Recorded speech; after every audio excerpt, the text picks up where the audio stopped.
matin, dans ce temps que nous partageons et combien la présence de Dieu est bien dans ce lieu, dans nos cœurs, est non seulement le plus important, mais aussi le plus appréciable. Nous apprécions la présence de Dieu. Alléluia. Nous aimons la présence de Dieu. Nous voulons toujours de la présence de Dieu. Et je crois que c'est ce qui conditionne notre culte. Si Dieu n'est pas là, eh bien, tout le reste fond, tout le reste n'est pas trop utile. Mais à partir du moment où le Seigneur est là, tout prend son sens. Alléluia, tout prend son sens. Et notre vie prend son sens par le Seigneur. Et ce matin, ce culte prend tout son sens par la présence de notre Dieu. Que le Seigneur soit béni au milieu de nous. J'aimerais partager avec vous la parole de Dieu sur la base d'un texte, de quelques versets qui se trouvent dans le livre du prophète Ézéchiel, dans le chapitre 16, Ézéchiel 16. Notre méditation se basera sur tout le chapitre 16, mais nous n'allons pas en faire toute la lecture. Nous allons lire les 4 derniers versets, versets 59 à 63, les 5 derniers versets, 59 à 63. Voilà ce qui nous est dit, car ainsi parle le Seigneur l'Éternel, j'agirai envers toi comme tu as agi, toi qui as méprisé le serment en rompant l'alliance. Mais je me souviendrai de mon alliance avec toi au temps de ta jeunesse, et j'établirai avec toi une alliance éternelle. Tu te souviendras de ta conduite, et tu en auras honte. Quand tu recevras tes sœurs, les grandes et les petites, je te les donnerai pour filles, mais non en vertu de ton alliance.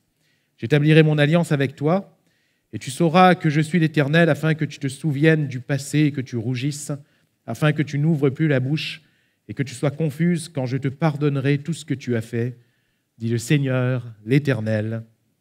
Amen. Gloire à Dieu. Une alliance éternelle. Voilà l'expression que le Seigneur emploie ici, une alliance éternelle. L'Éternel et l'alliance éternelle. Quand nous parlons d'alliance concernant le Seigneur, comprenons bien que nous parlons de ce qui est sacré. De ce qui est sacré. Et pour bien le comprendre, nous pouvons imager, d'ailleurs, souvent les textes des Écritures comparent l'alliance, notre alliance avec Dieu à l'alliance qu'est le mariage. Et si nous prenons l'exemple du mariage, de cette alliance, symbolisée par une anneau qu'on a au doigt, et comme je le dis souvent, ce n'est pas l'anneau au doigt qui constitue le mariage. Si on perd l'anneau, on n'a pas forcément perdu le mariage. Par contre, on peut perdre le mariage sans perdre l'anneau. Et ce qui est important, ce n'est pas le bijou en soi, plaise à Dieu que les épouses aient de belles bagues, et que les maris aussi, mais ce n'est pas le plus important. Le plus important, c'est l'alliance que l'on contracte. Le mariage est un engagement que l'on prend à l'égard de l'autre. Un engagement qui est déjà en soi sacré devant Dieu. Et c'est un engagement à l'égard de l'autre comme, si vous voulez, un contrat. Cet engagement n'est pas par intérêt, cet engagement est par amour. Parce qu'on a aimé, parce qu'on aime, on s'engage.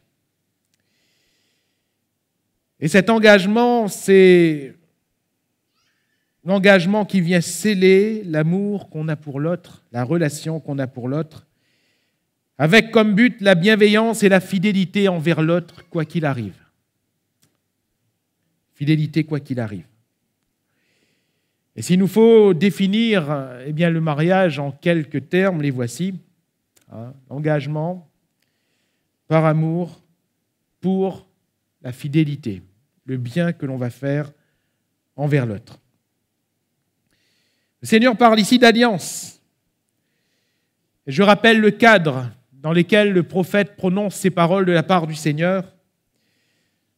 Cadre historique, premièrement, puisque nous sommes dans ce contexte de la déportation. Israël a été déporté consécutivement à ses nombreux péchés, consécutivement à l'endurcissement de son cœur face aux paroles du Seigneur par ses prophètes qu'il envoyait, nous disent les Écritures, à plusieurs reprises chaque matin. Et À chaque instant, les prophètes de la part de Dieu rappelaient son peuple à revenir au Seigneur de tout leur cœur en vertu de cette alliance. En vertu de cette alliance. Et le peuple de Dieu n'a fait souvent que mimer un retour, n'a fait que mimer une poursuite de l'alliance, mais finalement son cœur était bel et bien éloigné de son Seigneur et Israël n'a fait que s'enfoncer dans son péché jusqu'à la sentence, la déportation. Le contexte également de ces versets, je parlais d'Ézéchiel 16, je vous inviterai à le lire et à le relire chez vous. Dans ce contexte, au travers du prophète, son serviteur, le Seigneur va comparer Israël à une femme née de parents pécheurs. Ton père était un Amoréen, ta mère une Hétienne. Et il est bien sûr désigné ce peuple, le peuple de ces contrées que Dieu avait condamné justement à cause de leurs péchés, pour montrer qu'Israël finalement n'a eu que la marque et n'a gardé que la marque de ses parents, entre guillemets. Israël est donc comparé à une femme née de parents pécheurs, mais une femme que le Seigneur a cependant aimée. Il l'a aimée et il l'a épousée par une alliance. À partir de cette alliance, de ce mariage, bien sûr, tout ici est une belle image. Le Seigneur a purifié et apparé de ses plus beaux ornements cette femme qui est Israël. Ça a été le bonheur, ça a été la magnificence. Mais le texte va nous dire par la suite que cette femme, après avoir été lavée, purifiée, après avoir été parée des plus beaux ornements, après avoir connu donc ces merveilles avec son mari, je mets entre guillemets, avec celui qui l'a épousée, à savoir le Seigneur l'Éternel. Cette femme s'est ensuite prostituée aux idoles des nations environnantes. Elle est allée commettant toutes sortes d'abominations, apportant les sacrifices non seulement d'animaux, mais le Seigneur va aussi souligner la plus grande abomination, livrer ses enfants par le feu. Elle est allée se prostituer donc aux dieux des nations environnantes, qui ne sont pas des dieux, qui ne sont que des idoles. Elle est allée se prostituer aux Égyptiens, elle est allée se prostituer aux Assyriens, va souligner le Seigneur. Israël est ainsi comparé à un peuple tel que Sodome, et même, le texte nous dit qu'elle a été trouvée pire, qu'elle est descendue plus bas. Aussi, le Seigneur l'a jugée, comme nous l'avons souligné, cette fameuse déportation et la suite. Le Seigneur l'a jugée. Mais le Seigneur nous dit ici, nous l'avons lu, le Seigneur leur dit qu'il veut encore établir une alliance avec elle. Je ne sais pas, nous, à la place de Dieu, si nous avons été fatigués comme cela, si nous voudrions encore continuer. Mais il semble que le Seigneur veuille, lui, continuer et il veut encore établir une alliance. Certes, Israël a rompu son alliance du départ, mais quand nous lisons ce texte, nous voyons que le Seigneur, il veut rétablir une alliance. Et il ne s'agit pas en soi du fait de jeter la première alliance à la poubelle. Non. Parce qu'il s'agit du même Dieu, voyez-vous. Il s'agit du même amour, voyez-vous. Comme un mari dont sa femme l'a trompé. Comme un mari dont sa femme, lui aurait été infidèle. Certes, l'alliance en soi, oui, elle est brisée, mais ce sont les mêmes personnes, n'est-ce pas? Et le mari l'a épousée à partir d'un amour, et c'est à partir de ce même amour que ce mari va, s'il le souhaite, rétablir l'alliance. Oui, nous pouvons parler de nouvelles bases. Oui, nous pouvons parler d'une nouvelle alliance. Mais finalement, n'est-ce pas reprendre les mêmes et recommencer? C'est ce que le Seigneur aime faire. Alléluia. Il reprend et il recommence. Comme il va le dire à Jérémie, descendre à la maison du potier. Et le potier qui est en train de travailler cette masse d'argile, ça manque. Le vase manque. Que fait le potier avec la même masse? il recommence. Il recommence. Et quand il est dit que le Seigneur fait toutes choses nouvelles, ne voyons pas là, que le Seigneur prend tout, qu'il jette à la poubelle et qu'il va recommencer. Sinon, c'est ce qu'il aurait fait dès le départ. Adam et Ève auraient été jetés à la poubelle. Mais quand il s'agit de l'alliance, de Dieu qui se souvient de son alliance et qui établit à nouveau une alliance éternelle, c'est le même Dieu. Alléluia. Ce sont les mêmes hommes. Alléluia. Et c'est le même amour. C'est le même amour. Une alliance éternelle. Et à partir de ce passage,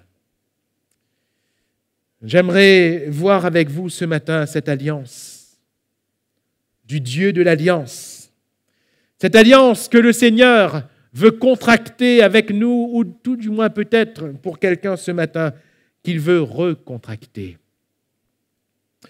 Rappelons-nous premièrement que Dieu est un Dieu d'alliance. Alléluia. Notre Dieu, le Dieu de la Bible, est un Dieu d'alliance. Souvenons-nous, je l'évoquais rapidement à l'instant, souvenons-nous du Jardin d'Éden. Dieu crée toutes choses, Dieu crée l'homme, la femme, à son image, à sa ressemblance. Et il établit cet homme et cette femme dans un jardin qu'il a planté, le plus merveilleux des endroits sur terre. Et il leur donne une alliance en vertu d'une parole, d'un commandement. Vous pourrez manger de tous les arbres du jardin, mais quant aux fruits de l'arbre de la connaissance du bien et du mal, vous n'y toucherez pas. C'est quelque part comme un contrat, une alliance, en vertu de laquelle l'homme et la femme allaient vivre. Et s'ils désobéissaient, la désobéissance allait au contraire, conclure une mort certaine. Vous mourrez certainement le jour où vous en mangerez, dira le Seigneur. Et dans ce jardin d'Éden, qu'est-ce qui a été rompu par la désobéissance d'Adam et Ève ? C'est justement cette alliance. C'est justement cette alliance. Ce n'est pas Dieu qui l'a rompue. Ce sont Adam et Ève, ce sont les hommes. Mais nous voyons que le Seigneur, lui, comme je le disais tout à l'heure, il n'a pas pris Adam et Ève, il ne les a pas tués, il ne les a pas exterminés, pour dire ensuite, créons un autre homme et une autre femme et recommençons, cette fois faisons bien. Comme si que la première fois Dieu n'avait pas fait bien, si Dieu avait fait bien, la Bible nous dit que tout était très bon. Ce n'est pas que Dieu avait manqué, comme ce n'est pas la faute du potier si le vase a manqué. Dieu n'a pas manqué. C'est le vase qui a manqué. Ce sont Adam et Ève qui ont manqué à l'alliance. Le salaire du péché, c'est la mort. Et cette désobéissance a ses conséquences. Mais Dieu, lui, il se plaît à recommencer. Alléluia. C'est là l'alliance de Dieu de l'alliance. Il se plaît à recommencer. Également pour ce peuple d'Israël, nous venons de souligner ce contexte, rappelons-nous, que Dieu fait alliance avec ce peuple sur deux bases fortes. La première base, les commandements. D'ailleurs, les commandements sont dans un coffre qu'on appelle l'arche de l'alliance. Table de pierre, avec le décalogue écrit dessus. L'arche de l'alliance, les commandements. Deuxième base forte, le sang. Le sang. Exode 24, 8, Moïse prit le sang et il le répandit sur le peuple en disant « Voici le sang de l'alliance que l'Éternel a faite avec vous selon toutes ses paroles. » Et nous voyons ces deux bases fortes ici, le sang, les paroles. Voyez-vous ? Israël n'a pas honoré le commandement, Israël n'a pas honoré le sang. Et parce qu'Israël n'a pas honoré l'alliance, Israël a goûté aux malédictions qui s'en sont suivies. Mais est-ce que Dieu a cependant pris Israël pour le jeter à la poubelle ? Non. Non. Dieu s'est plu au fil des siècles à reprendre ce même peuple et à recommencer. Pour nous, de la même manière, frères et sœurs, l'alliance a deux bases fortes en une personne. Et l'alliance nouvelle, parlons d'ancienne alliance, de nouvelle alliance, l'alliance nouvelle est née dans la personne de Jésus-Christ, le Fils de Dieu, avec ces mêmes bases qui reviennent, la parole. Car Jean chapitre 1er nous dit qu'au commencement était la parole était avec Dieu, la parole était Dieu, et ici la personnification de la parole, c'est Jésus. Et au verset 14, et la parole a été faite chair. Alléluia. L'arche de l'alliance. La parole a été faite chair. Si vous préférez, la parole est venue dans la chair. Le coffre de cette parole, c'était la chair. Jésus est Fils de Dieu de toute éternité, mais il est venu incarné dans un homme comme vous et moi. Et elle a habité parmi nous, elle a dressé sa tente, littéralement une tente qui nous rappelle la tente de l'ancienne alliance, à savoir le tabernacle. Et pour employer un néologisme, un terme qui n'est pas français, mais que je vais employer ainsi, la parole a quelque part tabernaclé en Jésus-Christ au milieu de nous. Elle est venue parmi nous, cette parole faite chair. Pourquoi ? Toujours pour l'alliance. Toujours pour l'alliance. Et cette parole, elle a parfaitement tabernaclé. Cette parole, elle est parfaite, dans le sens où non seulement il y a les écrits qui sont là, car Jésus est la parole, alléluia, mais il y a l'accomplissement de ces écrits, car Jésus a tout accompli, alléluia, tout accompli. La parole a été faite chair, et le sang de Jésus a coulé. Et que va dire le Seigneur au sujet de ce sang ?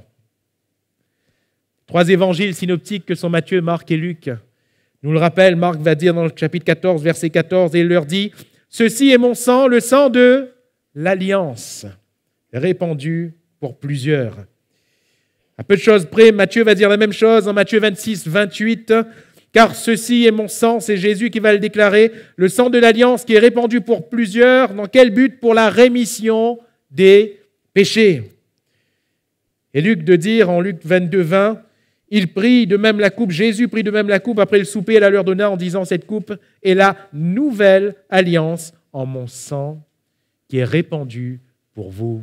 Amen. L'alliance par le sang de Jésus.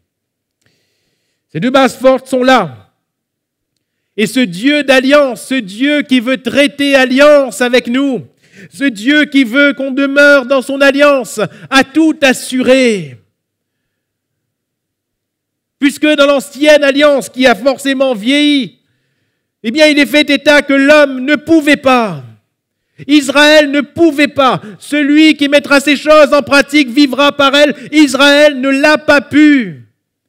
Et Israël, frères et sœurs, chers amis, c'est la nature humaine. Nous ne sommes pas différents. Nous ne pouvons pas. Alors le Seigneur vient lui-même. Alléluia. Et il accomplit toutes choses lui-même pour que nous puissions gratuitement entrer dans cette alliance. Et il ne s'agit plus de celui qui met ces choses en pratique, qui vit par elles. Il s'agit de celui qui croit, qui sera sauvé. Alléluia. De celui qui croit. Car l'alliance, c'est l'alliance par la foi. Mon juste vivra par la foi, mais s'il se retire, mon âme ne prend plus plaisir. Il s'agit donc pour vous et pour moi d'entrer gratuitement dans cette alliance. Et il s'agit donc pour vous et pour moi de ne pas se retirer de cette alliance. Dieu est un Dieu d'alliance. Pourquoi, mes frères, mes sœurs, si on revient à cette image du mariage, c'est pourquoi nous ne pouvons pas, en prenant la Bible pour appui, nous ne pouvons pas cautionner le concubinage. Nous ne pouvons pas célébrer et glorifier le concubinage, ce que le monde fait volontiers. Nous ne le pouvons pas, parce que Dieu est un Dieu d'alliance. Nous ne pouvons pas, pardonnez-moi l'expression, je le mets entre guillemets, être les concubins du Seigneur. Ce n'est pas possible. Dieu est un Dieu d'alliance. On se marie avec Dieu, je remets entre guillemets. On entre dans une alliance avec Dieu. C'est pour cela qu'il est écrit, celui qui croira et qui sera baptisé. L'engagement sera sauvé. Alléluia. Et ce Dieu d'alliance, l'auteur de l'Épître aux Hébreux va dire, au chapitre 13, versets 20 et 21, que le Dieu de paix qui a ramené d'entre les morts le grand pasteur des brebis, par le sang d'une alliance éternelle, notre Seigneur Jésus, vous rende capable de toute bonne œuvre pour l'accomplissement de sa volonté et fasse en vous ce qui lui est agréable par Jésus-Christ, auquel soit la gloire au siècle des siècles. Amen. Alors, Dieu est un Dieu d'alliance. Au travers d'Ézéchiel 16 et de ce texte que nous avons lu, ce court passage, nous voyons ressortir les bases de cette alliance. Afin que ce matin, vous et moi, nous soyons encouragés, j'aimerais prendre quelques temps pour vous souligner ces bases.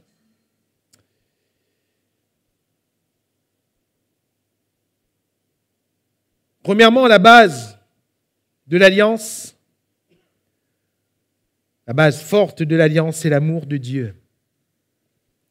L'alliance est possible parce que Dieu aime. Alléluia. Parce que Dieu est amour.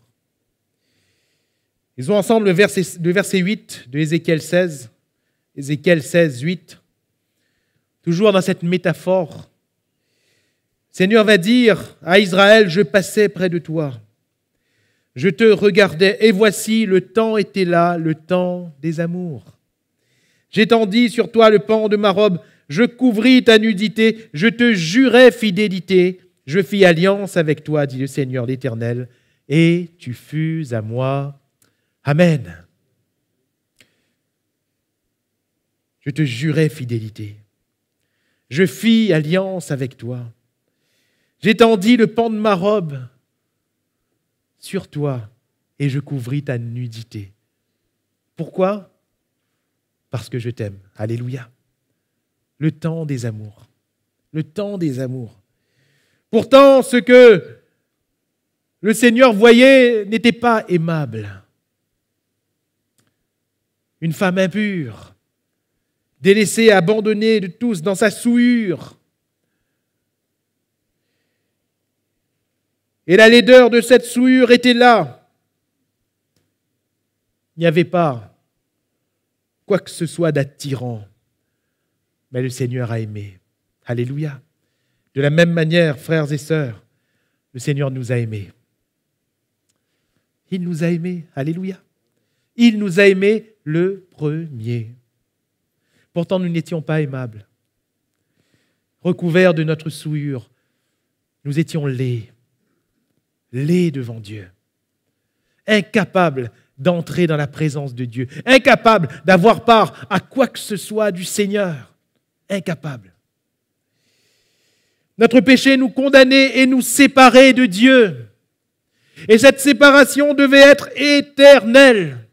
Le Seigneur ne devait rien avoir à faire avec nous, ce Dieu saint, ce grand Dieu, ce Dieu pur, ne devait même pas toucher à notre vie. Mais comme ce lépreux que Jésus a touché de sa main, comme ce lépreux que personne ne devait toucher, personne en bonne santé ne devait toucher, parce que sinon, la lèpre venait sur la personne qui touchait, bien sûr. Jésus est venu et a touché ce lépreux, et c'est la pureté de Jésus qui est venue sur le lépreux. Alléluia. Si tu le veux, tu peux me rendre pur. Je le veux, sois pur. Le Seigneur est venu vers nous. Le Seigneur est venu vers nous. Il a étendu sa robe et il a couvert notre nudité. Alléluia. Il a couvert notre nudité. Pourquoi ? Parce que c'était le temps de l'amour. Et ce temps de l'amour de Dieu, il est là, il est toujours là. Alléluia, car Dieu a tant aimé le monde qu'il a donné son Fils unique, afin que quiconque croit en lui ne périsse pas, mais qu'il ait la vie éternelle. Je couvris ta nudité, je te jurai fidélité, Je fis alliance avec toi, dit le Seigneur, l'Éternel, et tu fus à moi. Alléluia. Nous sommes au Seigneur parce que le Seigneur nous a aimés. Nous avons pu entrer dans cette alliance avec le Seigneur car le Seigneur nous a aimés. Et Paul va dire aux Romains chapitre 5, versets 6 à 8, « Car lorsque nous étions encore sans force, Christ, au temps marqué, est mort pour des impies. » Nudité, laideur, le péché. À peine mourrait-on pour un juste. Quelqu'un peut-être mourrait-il pour un homme de bien, mais Dieu prouve quoi? Dieu prouve son amour. Alléluia. Son amour. Dieu prouve son amour envers nous, en ce que lorsque nous étions encore des pécheurs, Christ est mort pour nous. Alléluia. Voilà l'alliance. Voilà la possibilité de l'alliance. Christ est mort pour nous. Et cela, combien reflète le texte d'Ézéchiel? Je passais près de toi, je te regardais et il y avait de la laideur, il y avait de l'impureté. Je te regardais et j'étendis sur toi le pan de ma robe et j'ai couvert ta nudité. Alléluia. Jésus, au temps marqué, est mort pour les impies que nous sommes. Et cet amour est productif dans notre vie, puisque le Seigneur va dire toujours dans ce texte d'Ézéchiel 16, à partir du verset 9, « Je te lavai dans l'eau, je fis disparaître le sang qui était sur toi et je t'oignis avec de l'huile. » Ça, c'est à partir de l'alliance, ce n'est pas avant, c'est à partir de l'alliance. « Je te lavai dans l'eau, je fis disparaître le sang qui était sur toi et je t'oignis avec de l'huile. Je te donnai des vêtements brodés et une chaussure de potinte en bleu. Je te ceignis de fin lin et je te couvris de soie. Je te parai d'ornements. Je mis des bracelets à tes mains, un collier à ton cou. Je mis un anneau à ton nez, des pendants à tes oreilles et une couronne magnifique sur ta tête. Ainsi tu fus paré d'or et d'argent et tu fus vêtu de fin lin, de soie et d'étoffes brodées. La fleur de farine, le miel et l'huile furent ta nourriture. Tu étais d'une beauté accomplie, digne de la royauté. Et ta renommée se répandit parmi les nations à cause de ta beauté, car elle était parfaite, grâce à l'éclat dont je t'avais orné, dit le Seigneur l'Éternel. Alléluia! Ta beauté était parfaite grâce à l'éclat dont je t'avais orné. Autrement dit, si le Seigneur ne l'avait pas orné, sa beauté n'aurait pas été parfaite. Frères et sœurs, nous sommes beaux aux yeux du Seigneur. Nous sommes beaux aux yeux des esprits, nous sommes beaux aux yeux des anges, nous sommes beaux même aux yeux des ténèbres, aux yeux du diable. Nous sommes beaux, c'est pour cela qu'il veut nous voler notre beauté, qu'il veut qu'on perde notre éclat parce que nous sommes beaux de la beauté que le Seigneur nous a donnée. Comment? Par le sang précieux de Jésus. Parce que le sang précieux de Jésus coule sur notre vie et nous lave de tout péché. Alors, aux yeux de Dieu, nous sommes beaux. Cet amour est productif dans notre vie. Alléluia. Parce que cet amour amène l'alliance et cet amour dans l'alliance va produire en nous. Cette alliance a donc pour base l'amour de Dieu. Et ce matin, rappelons-nous que cet amour n'a pas bougé. Alléluia. Que cet amour n'a pas changé. L'apôtre Paul va dire « Qui me séparera de l'amour de Dieu manifesté en Jésus-Christ ?» Alléluia. Serait-ce les tribulations? Serait-ce une chose, une autre, le siècle présent, le siècle à venir? Rien ne peut nous séparer de l'amour de Dieu. Amen. Dieu nous aime. Deuxièmement, le cadre de cette alliance, la base forte, l'amour, le cadre de cette alliance, c'est la sainteté de Dieu. Et n'oublions pas que l'alliance est celle du Dieu saint. Ézéchiel 16, 6. Je passai près de toi, je t'aperçus baigné dans ton sang, et je te dis, vis dans ton sang. Je te dis, vis dans ton sang. Voyez-vous, le Seigneur ne regarde pas à cette créature dans son impureté en disant, c'est pas grave, tu es belle. Non. Le Seigneur, il regarde et il dit, vis dans ton péché. Vis dans ton sang. Puisque tu aimes ton impureté, puisque tu vis dans cette impureté, alors continue, vis dans ton sang, vis dans ton sang. Même chapitre, versets 38 à 43. Puisqu'Israël est sorti de cette alliance, que dit le Seigneur au verset 38 ? Je te jugerai, comme on juge les femmes adultères et celles qui répandent le sang. Et je ferai de toi une victime sanglante, de la fureur et de la jalousie. Je te livrerai entre leurs mains, ils abattront tes maisons de prostitution et détruiront tes hauts lieux et te dépouilleront, etc., etc. Je te jugerai. Pourquoi ? Parce que Dieu est saint. Pourquoi Dieu n'a pas dit, après tout, c'est ma femme, je ferme les yeux, allez, c'est pas grave. Après tout, je suis puissant pour laver, pour oublier le péché, allez, c'est pas grave. Non.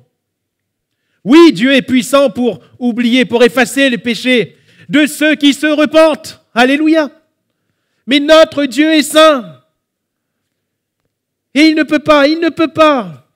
S'il fait alliance avec nous, si nous faisons alliance avec lui, il ne peut pas nous regarder vivre dans notre péché et dire c'est pas grave. Après tout, il a fait alliance avec moi. Non, non. Dieu ne sera jamais ainsi. Pourquoi ? Parce qu'il est saint. Et il ne peut pas renier ce qu'il est. Il ne peut pas renier ce qu'il est. Dieu est saint. Et il dit ici, je te jugerai. Sachons-le, frères et sœurs, chers amis, à partir du moment où dans notre vie nous cautionnons un péché, rappelons-nous, quel que soit le péché, rappelons-nous du regard de Dieu sur le péché. Dieu hait le péché, d'une haine profonde. Dieu refuse catégoriquement le péché. Il n'y a pas d'ombre en sa présence. Alléluia. Il n'y a pas d'ombre dans le Seigneur. Il n'y a pas de ténèbres en lui. Il ne peut donc pas demeurer dans une alliance avec quelqu'un qui vit et qui cautionne le péché. Ce n'est pas possible. Dieu est saint. Et il renierait sa sainteté. C'est parce que justement Dieu est saint qu'il a fini par rejeter ce peuple par cette sentence terrible qui était la déportation. Et quand nous parlons de rejet, nous ne parlons bien sûr pas, comme je le disais, du fait de jeter à la poubelle définitivement, mais de la conséquence du péché. Vous savez, parfois même lorsqu'on se repent, nous devons assumer les conséquences du péché.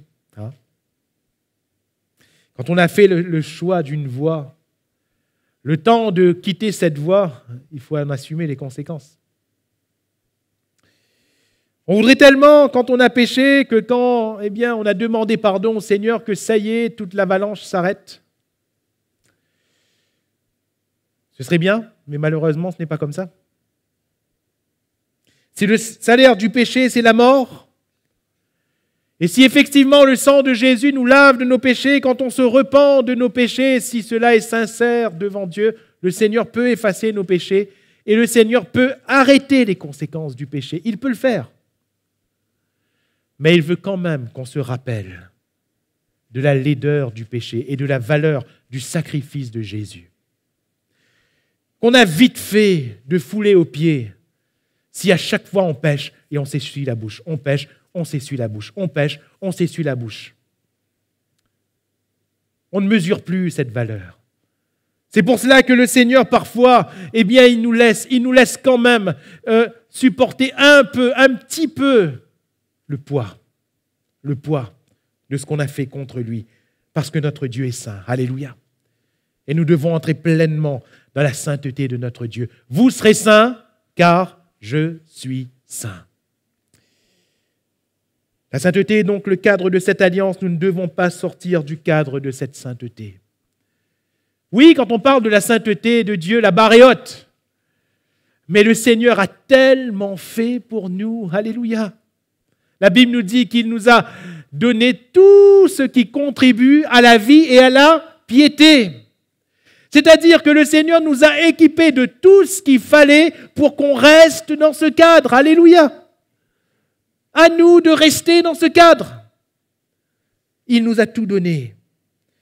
Nous n'avons donc pas d'excuses pour vivre dans le péché.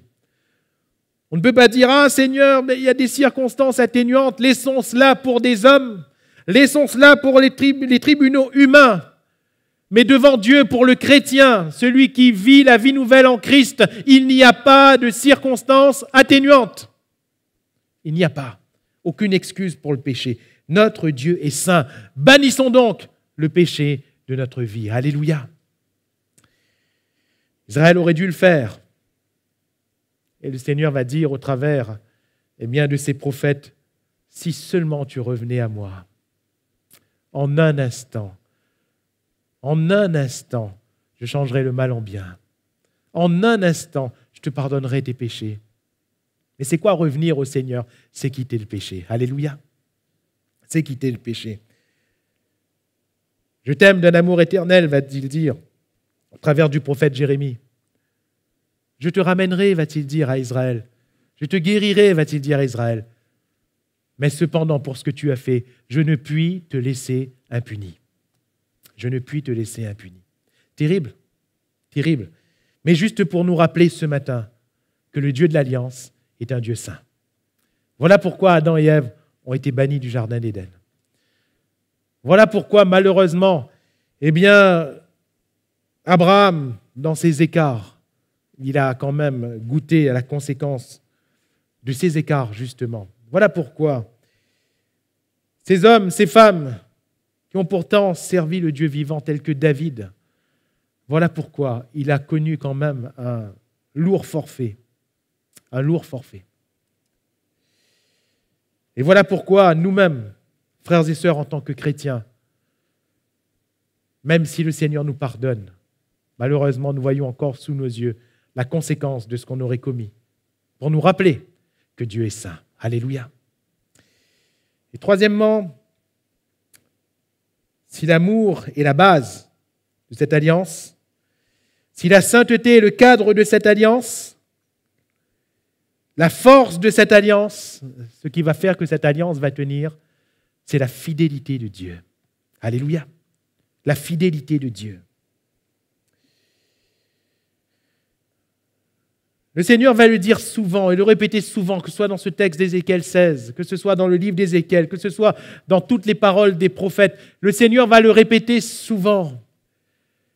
Et il va dire, ce n'est pas à cause de vous, mais c'est à cause de moi. C'est à cause de moi que je vous relèverai. C'est à cause de moi que je vous guérirai. C'est à cause de moi que je vous rétablirai, par égard pour mon nom. Alléluia. D'ailleurs, c'est par cela que Moïse a pu ramener les choses devant Dieu concernant Israël, que Dieu voulait rejeter. Israël avait fait les veaux d'or, vous vous rappelez? Et le Seigneur avait dit, je vais exterminer ce peuple. Moïse va dire, mais que vont dire les nations au sujet de ton grand nom, au sujet de ton nom? Et Moïse avait appris à connaître le Seigneur. Il savait que le Seigneur ne pouvait pas se renier lui-même. D'ailleurs, que va dire Paul à Timothée dans 2 Timothée 2,13?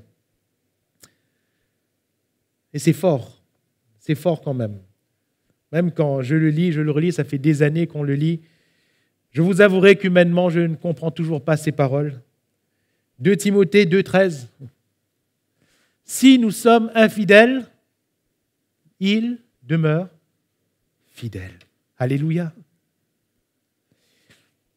Normalement, et dans la suite du texte, si nous le renions, il nous renie. Si nous sommes infidèles, il n'est pas dit lui aussi devient infidèle. Il est dit lui demeure, parce que c'est ce qu'il est. Lui demeure fidèle. Pourquoi? Car il ne peut se renier lui-même. Alléluia. Oui, dans cette alliance que nous avons avec Dieu, il y a l'amour de Dieu qui rend possible cette alliance. Oui, dans cette alliance que nous avons avec Dieu, il y a la sainteté de Dieu qui fait que, nous pouvons sortir de cette alliance. Cependant, dans cette alliance, il y a aussi la fidélité de Dieu. Et cette fidélité fait que, c'est le texte que nous avons lu au départ, le Seigneur dit, oui, j'agirai envers toi comme tu as agi, toi qui as méprisé le serment en rompant l'alliance, verset 59. mais je me souviendrai de mon alliance avec toi. Alléluia. Si nous sommes infidèles, lui demeure fidèle. Je me souviendrai de mon alliance avec toi. Et j'établirai avec toi une alliance nouvelle. Tu te souviendras de ta conduite et tu en auras honte en voyant quoi, la fidélité de Dieu. Qu'est-ce que cela m'apprend à mon sujet? Frères et sœurs, si je suis infidèle, lui, il reste fidèle. Si moi, je m'éloigne quelque peu, le Seigneur, il reste là. Alléluia. Et son amour nous poursuivra toujours. S'il y a quelques défaillances à mon niveau, justement par rapport à la sainteté de Dieu dont nous devons parler, parce que tôt ou tard, nous faisons défaut, n'est-ce pas? Par rapport à la sainteté de Dieu qui est si grande. Mais heureusement qu'il y a la fidélité de Dieu, car lui demeure fidèle. Alléluia. Et il demeurera toujours fidèle dans son alliance. Il ne peut se renier lui-même. Et c'est ainsi qu'il agit à notre égard. Si le Seigneur ne restait pas fidèle comme il est, vous et moi, nous ne serions pas là ce matin. Si le Seigneur n'était pas fidèle, on serait incapable d'ouvrir la bouche. Si le Seigneur était infidèle, comme nous sommes infidèles, l'alliance ne serait pas possible et viable. Lui demeure fidèle. Lui demeure fidèle. Et parce qu'il est fidèle, il est là. Alléluia. Parce qu'il est fidèle, il est prêt à pardonner, comme il était prêt de pardonner Israël. Parce qu'il est fidèle. Alléluia. Parce qu'il est fidèle à ce qu'il est. Il peut nous pardonner. Il peut nous guérir encore. Il peut nous relever encore. Il peut nous permettre de repartir de l'avant. Là où nous, humainement parlant, nous n'aurions pas levé le petit doigt quand on a mal agi à notre égard. Le Seigneur, lui, il est prêt à pardonner et à repartir. Alléluia. Parce que lui, il est fidèle. Lui, il est fidèle. La fidélité de Dieu est sans faille. Sans faille. Et le Seigneur restera toujours fidèle. Si quelqu'un cherche le Seigneur ce matin, il le trouvera. Alléluia. Parce qu'il est fidèle. Si quelqu'un veut se repentir devant le Seigneur, et cela est possible parce que Dieu est fidèle. Il ne ferme pas la porte. Dieu est fidèle. La question est-ce que dans cette alliance, je suis fidèle? Je le rappelle, comme le mariage, 2 personnes, il n'y a pas qu'une seule personne, il y a 2 personnes qui se jurent fidélité l'un à l'autre. Il y a réciprocité de fidélité. Suis-je fidèle? Suis-je fidèle? Est-ce que je veux vivre cette fidélité qui doit être ma part? Regardez ce que Dieu dit à Israël, nous l'avons lu tout à l'heure, Ézéchiel 16:4. À ta naissance, au jour où tu naquis, ton nombril n'a pas été coupé, tu n'as pas été lavé dans l'eau pour être purifié, tu n'as pas été frotté avec du sel, tu n'as pas été enveloppé dans des langes. J'attire votre attention sur cette expression, ton nombril n'a pas été coupé. Le Seigneur, il dit exprès cela. Ton père était un Amoréen, ta mère, une Étienne. C'est-à-dire des gens qui vivent dans le péché. Et ton nombril n'a pas été coupé. Si vous préférez le cordon ombilical. Il n'a pas été coupé. Qu'est-ce que ça veut dire? Dieu est en train de dire à Israël, malgré tout ce que j'ai fait, je t'ai lavé, je t'ai purifié, je t'ai paré d'ornements, j'ai rendu ta beauté parfaite pour que tu refasses ensuite comme ont fait tes parents finalement. Ton nombril finalement est resté. Ton cordon ombilical est resté. Ta nature est finalement restée parce que tu as refait ce que j'avais condamné. Tu es retourné dans ta souillure. Frères et sœurs, est-ce que notre nombril a été coupé? Ou est-ce que le cordon ombilical est resté? Est-ce que nous avons définitivement rompu avec ce qui faisait notre nature? Ou est-ce qu'il y a encore des racines, des rejetons qui produisent des racines? Est-ce qu'on a définitivement coupé avec le péché qui nous enveloppait alors? la loi selon laquelle nous nous conduisions, est-ce qu'on a définitivement coupé?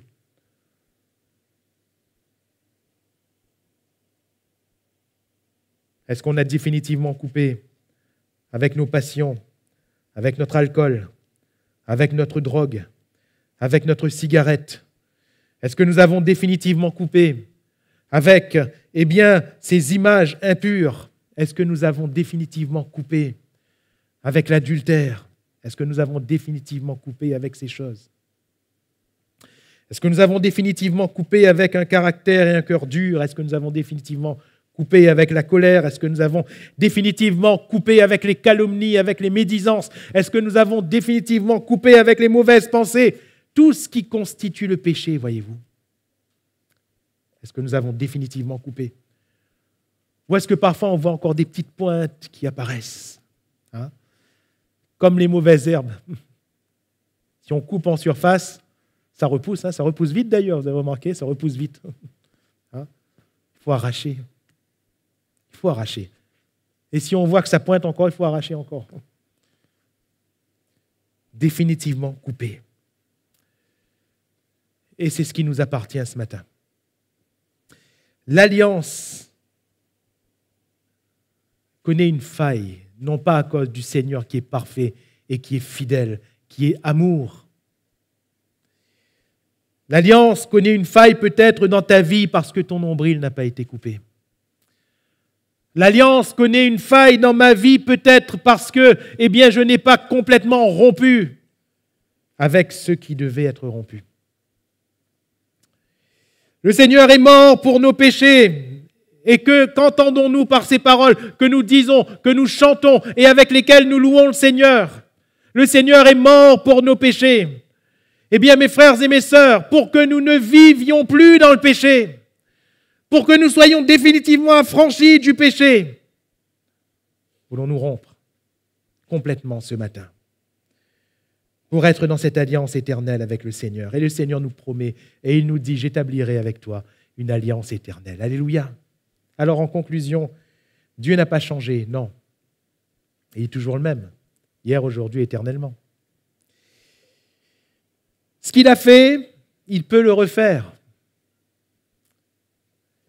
Et ce qu'il a fait à notre égard, savoir nous laver de nos péchés, il peut encore le faire ce matin. Alléluia. Il peut encore nous laver. À savoir, étendre le pan de sa robe sur nous, il peut encore le faire. Alléluia. À savoir nous parer des plus beaux ornements, il peut encore le faire. Alléluia, il peut encore le faire. Et c'est volontiers qu'il le fera. Mais il appelle son peuple à revenir à lui.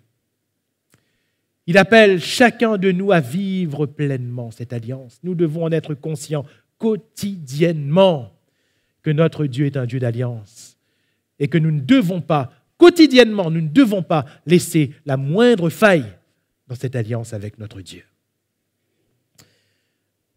Alors, nous partageons ce message avant le repas du Seigneur que nous allons prendre maintenant. Bien sûr que c'était fait exprès. Pourquoi? Parce que nous allons prendre symboliquement le sang de l'alliance.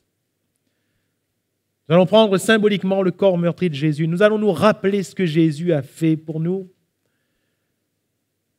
Mais est-ce que nous voulons le faire religieusement? Est-ce que nous voulons le faire vainement?